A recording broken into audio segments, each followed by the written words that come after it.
Йосиф и Мария също отишли в своя град Витлеем. Витлеем бил пълен с хора. Семейните хотели, всички къщи били пълни, защото хората се прибрали по домовете си. Йосиф и Мария нямало къде да се приберат, затова се настанили в един обор. Той бил пълен с животни. Там имало крави. Му. Имало овце. Бе. Имало кокошки. Ка. А също Йосиф и Мария били там. В същия ден, когато се събрали в тази ясла, Мария родила бебето Исус. Тя го повила, оставил го в яслата.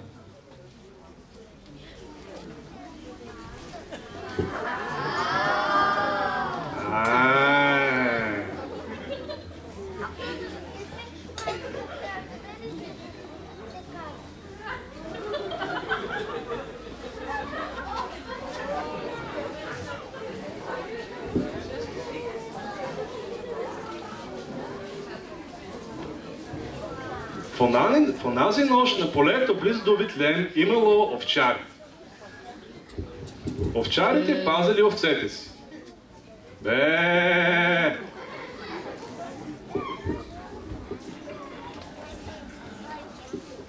Ангелът дошъл и при овчарите. И им казал нещо много радостно. Няма страшно, носи ви добри новини. Исус се роди на Витлеем. Той е спасител на всички народи. Ще го намерите спящ в една ясла. Овчарите обаче много се оплашили, но като чули думите на ангела, се зарадвали.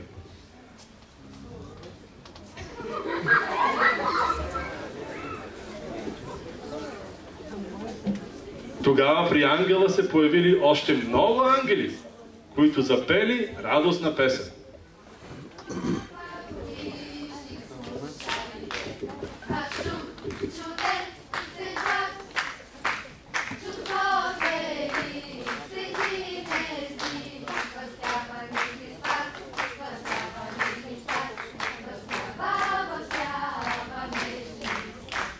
И изведнъж ангелите изчезнали. Казах, всички ангели изчезнали. Ангелите, когато изчезнали, овчарите с голяма радост отишли във Витлеем, намерили бебето Исус, там където било побито в яслата, паднали и му се поклонили.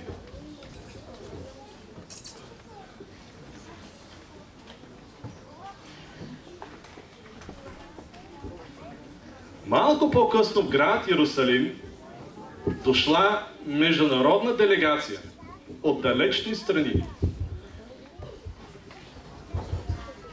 Това били 3 мъдреци, които отишли пред цар Ирод. Те търсили бебето Исус, защото искали да му се поклонят.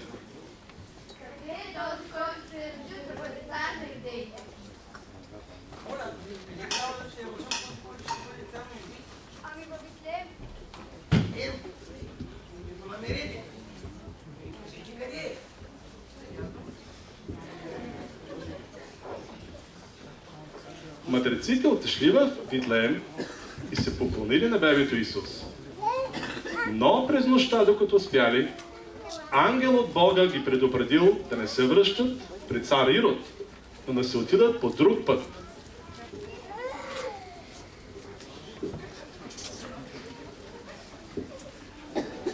Когато цар Ирод разбрал, че бил много изигран, той много се ядосал. Заповядал на своите войници да отидете да избият всички бебета във Витлеем.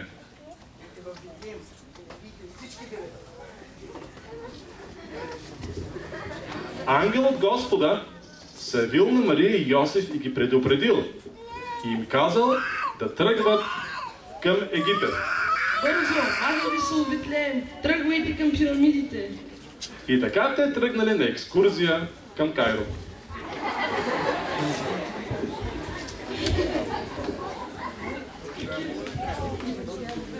След като цар Ирод умрял,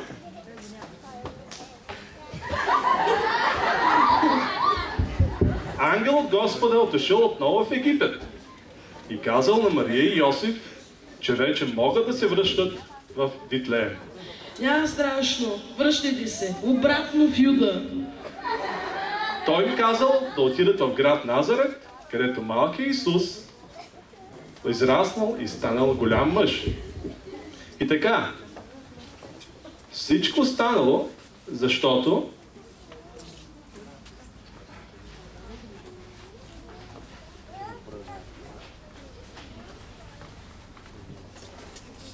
понеже Бог ни дал слава на Бога в висотите, мир на земята, благодарението на Бога за всички нас.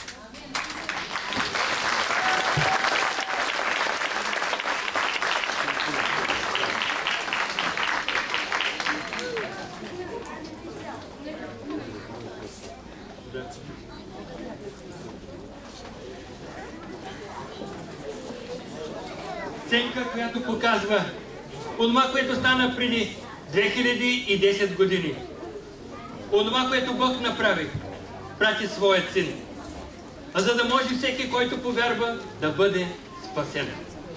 А сега ние ще продължим с хвалението на църква в Филаделфия, този тържествен ден, песните, които да достигат до сърцето. Затова, пейки и хваляйки Бога, ние ще му признаем за дарът Исус Христос. Защото когато пеем, Бог приема това като едно добро дело от страна на човеците. Пеем за Неговата милост, за Неговата любов и за онова, което Той направи чрез Исус Христос. Нека да настроим душите си, да приемем посланието, за да бъде наистина живота ни изпълнен с Божието присъствие. Нека да строим себе си.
Пред малко това се случи, пак няма може да прекъсва. Прекъсва някъде. Аз не видя да ги пробвах.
Кай представя